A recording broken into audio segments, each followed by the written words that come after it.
தினேஷ், இப்பெல்லாம் நீ ரொம்ப ஓவர் பண்ணிட்டு இருக்க. என்ன பண்ணிட்டாங்க?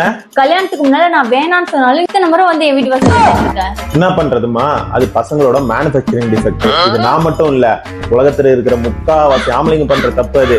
இப்ப அதுக்கு என்னன்ற? எங்க அம்மா எத்தனை டைம் கால் பண்ணி நம்ம 2 பேரும் வீட்டுக்கு வாவான்னு கூப்பிட்டு இருக்காங்க. உன்கிட்ட 1 மந்த்தா கேட்டுக்கிட்டு இருக்கேன். அதை பத்தி ஏதாவது நீ கண்டுக்கிறியா?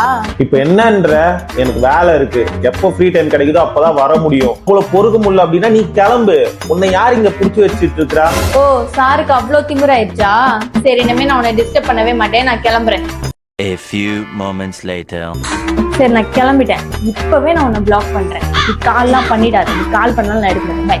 பிளாக் பண்ணா எப்படி கால் போகும்? அது சரி, உமன் ஆச்சே. ஒரு வாரம் நமக்கு இந்த புருஷ வேலையில இருந்து விடுதலை கிடைச்சு. நோய் நோய் எப்ப பார்த்தாலும் கை எழுத்து கால் எழுத்து.